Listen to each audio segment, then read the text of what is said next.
Welcome back, dear students. Let's continue with journal entries. And we have already started banking transactions, and this will be the last video based on banking transactions. Let's continue.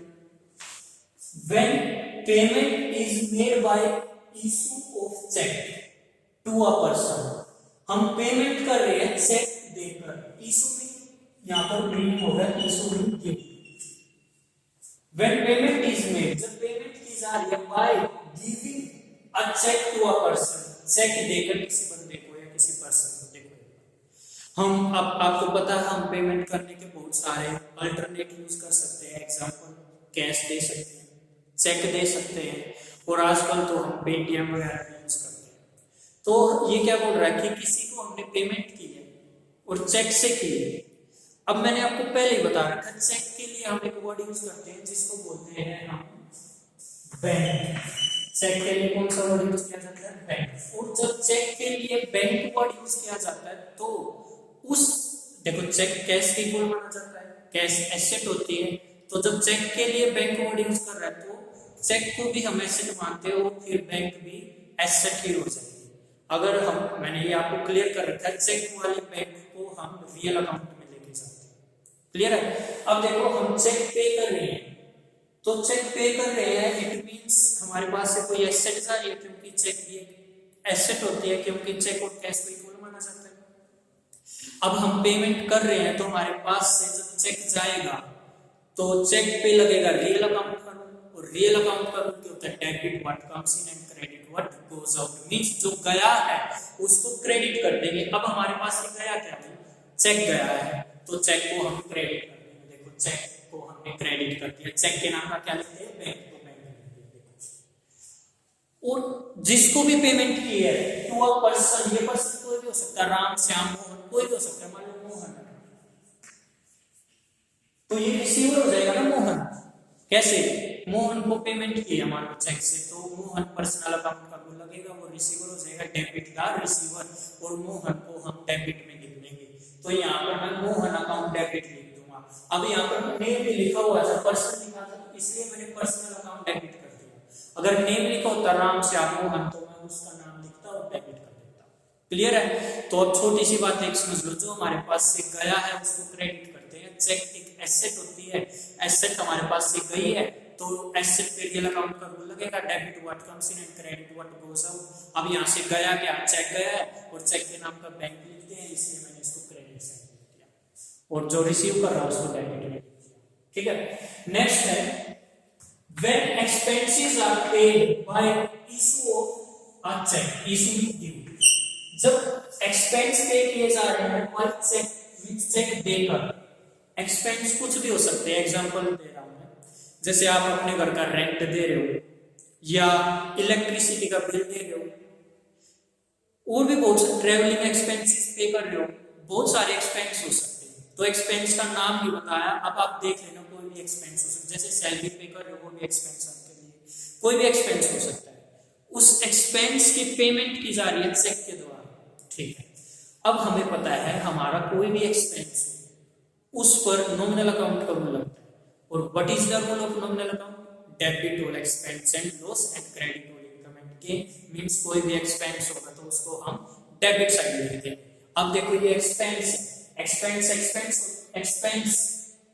है, तो ये debit side जाएगा nominal account के. तो देखो मैंने लिख दिया expense account debit.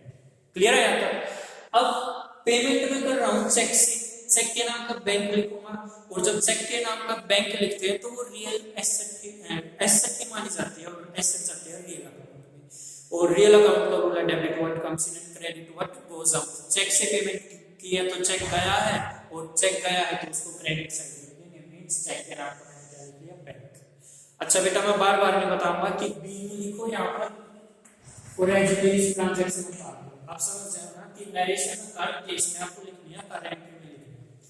Next entry देखते हैं. When cash is withdrawn. Withdrawn में निकलवाना. जब कैश निकलवाया है फ्रॉम द बैंक, बैंक से, for the personal use of the proprietary owner. Owner of the company is known as proprietor.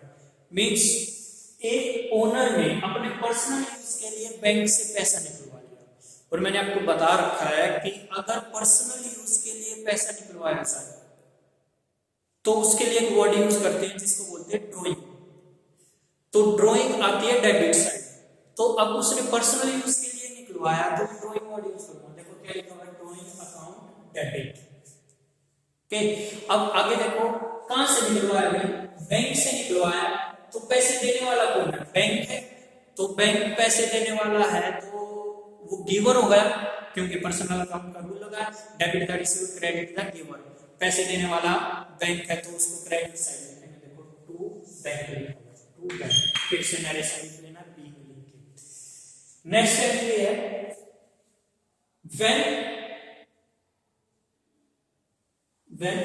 यहां पर बेटा एक वर्ड मैं मिस कर दिया, यहां पर आना चाहिए था when interest is charge by the bank. यहां पर देखो क्या लिखा हुआ है, when interest is charge by the bank.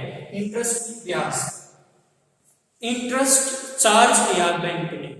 अब इंटरेस्ट बैंक ने चार्ज किया, एग्जांपल मान लो आपने ना लोन ले रखा बैंक से, तो बैंक ऐसे लोन थोड़ा ही ना देगा, बैंक को भी तो कुछ बेनिफिट चाहिए। तो बैंक उस पर इंटरेस्ट लगाता है। जो भी अमाउंट बैंक ने आपको दिया, मान लो बैंक ने आपको 1 लाख रुपीस का लोन दे रखा है, तो 1 लाख पे बैंक इंटरेस्ट चार्ज करेगा, तो ये बैंक की इनकम हो जाएगी। बट बैंक की इनकम हो गया, हमारी इनकम थोड़ा है, हमारे लिए तो एक्सपेंस है, और हमें पता है कोई भी एक्सपेंस हो वो डेबिट साइड जाता है। अब बैंक ने इंटरेस्ट चार्ज किया है तो इंटरेस्ट हमारे लिए नुकसान है, और नुकसान को हम डेबिट साइड लिखते हैं। सर क्यों लिखते हैं, नॉमिनल अकाउंट का बोला डेबिट और एक्सपेंस है। देखो क्या लिखा है, इंटरेस्ट अकाउंट डेबिट। और ये इंटरेस्ट जब बैंक लेगा तो हमारे पास से एक तरह से पैसे जाएगा तो बैंक के पास, और जब हमारे पास से बैंक के पास पैसा जाएगा तो debit what comes in and credit what goes out. हमारे पास से कुछ गया तो उसको क्रेडिट साइड में देंगे। क्लियर है यहां तक। Next, when interest is allowed by the bank। देखो बेटा अगर बैंक इंटरेस्ट चार्ज करता है ना, अगर चार्ज हमसे लेता है तो इंटरेस्ट हमें देगा भी। कैसे, अगर मान लो आप बैंक में अपने पैसे डिपॉजिट करा दो, सेविंग अकाउंट में सेव करा दिया अपने बैंक में पैसे, तो उस सेविंग पे हमें कुछ ना कुछ बैंक ब्याज देता है जिसको इंटरेस्ट बोलते हैं। तो अब हमें इंटरेस्ट मिल रहा है, और जब हमें इंटरेस्ट मिल रहा है, ब्याज मिल रहा है, हमारे लिए तो फायदा है, इनकम हमारे लिए। और हमें ये बहुत अच्छे से पता है कोई भी इनकम हो वो क्रेडिट साइड जाती है। सर क्यों जाती है, नॉमिनल अकाउंट का रूल आ जाएगा, डेबिट और एक्सपेंसेस एंड क्रेडिट और इनकम एंड गेन। मींस अगर कोई इनकम या गेन होगी तो उसको क्रेडिट, बैंक हमें ब्याज दे रहा तो हमारे लिए इनकम है, तो इसलिए मैं उसको क्रेडिट साइड लिखूंगा। तो देखो मैंने क्या लिखा हुआ है, इंटरेस्ट के बाद मेरे को मिला है ना, तो देखो इंटरेस्ट रिसीव्ड क्रेडिट साइड में क्या किया मैंने, ये इनकम। और जब इंटरेस्ट मिलेगा तो क्या मिलेगा, पैसा ही तो मिलेगा।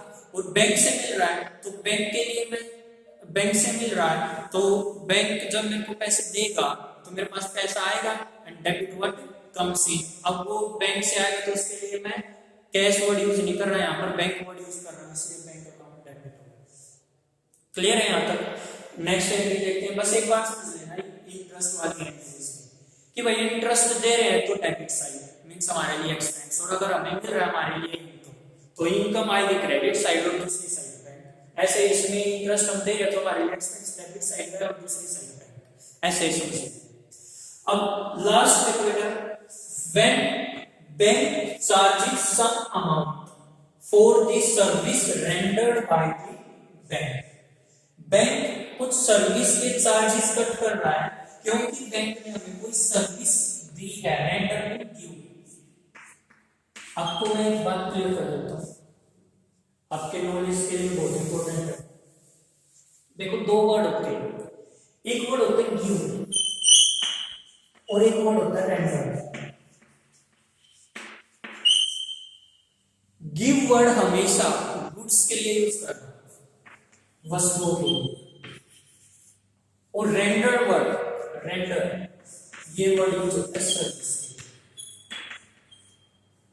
क्लियर है। अब देखो यहाँ पर वर्ड क्या यूज हुआ, रेंडर, क्योंकि यहाँ पर क्या वर्ड है, सर्विस, तो सर्विस के लिए रेंडर। और दोनों का मतलब क्या होता है, देना। क्लियर है। अब देखो बैंक ने कुछ चार्जेस कट किए हैं क्योंकि बैंक ने हमें कुछ सर्विस दी है। अब बैंक हमें बहुत सारी सर्विसेज देता है, मैं कुछ एग्जांपल दे देता हूँ। बैंक हमारे पैसे अपने पास जमा रखता है तो, और उस पर ब्याज देता है, एक तो ये सर्विस। दूसरा, हम अपनी पेमेंट बैंक के जरिए दूसरे बंदे को कर सकते हैं, ये भी सर्विस देता है बैंक। और देखो बेटा, बैंक हमें लोकल फैसिलिटीज देता है। लोकल फैसिलिटीज का मीनिंग क्या होता है?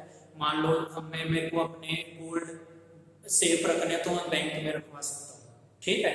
और भी बहुत सारी फैसिलिटीज देते हैं बैंक हमें। बैंक हमें और क्या फैसिलिटी देता है, जैसे बैंक हमारे ईएमआई, अगर मान लो मैंने कोई चीज ईएमआई पे ले रखी है तो बैंक अपने आप ईएमआई कट कर देता है मेरे अकाउंट से, मेरे को पता नहीं लगेगा कब कट कर दी, बस मेरे अकाउंट में पैसे होने चाहिए। और भी बहुत सारी फैसिलिटीज देता है बैंक, और फ्री में नहीं देता, इसके लिए कुछ ना कुछ वो चार्जेस कट करता है। तो यही तो इनकम है बैंक। जो चीज बैंक की इनकम है वो हमारे लिए एक्सपेंस है। अब बैंक को हम ये सारी सर्विसेज, बैंक से हम ये सारी सर्विसेज लेने के लिए कुछ ना कुछ पे करेंगे, और जब हम वो पे करेंगे बैंक को तो हमारे लिए तो एक्सपेंस है। तो जो सर्विस के चार्जेस हमारे लिए एक्सपेंस, और एक्सपेंस हमें बहुत अच्छे से पता है डेबिट साइड जाते हैं, इसलिए जो बैंक के चार्जेस हम दे रहे हैं तो वो debit side, bank charges account debit, और दूसरी साइड हम क्या लिखते हैं? Bank to bank. क्लियर है यहाँ तक? अब बैंक से रिलेटेड ऑल ट्रांजैक्शंस जो हो सकती हैं वो कवर हो चुकी है। अब इससे रिलेटेड प्रैक्टिकल क्वेश्चंस करेंगे हम, जो कॉम्बिनेशंस बन सकते थे, जो भी जर्नल एंट्रीज आएंगी बैंक से रिलेटेड वो मैंने कवर कर दिए। तो नेक्स्ट वीडियो से हम स्टार्ट करेंगे बैंकिंग ट्रांजैक्शंस की एंट्री कैसे करें। ओके बेटा, थैंक यू।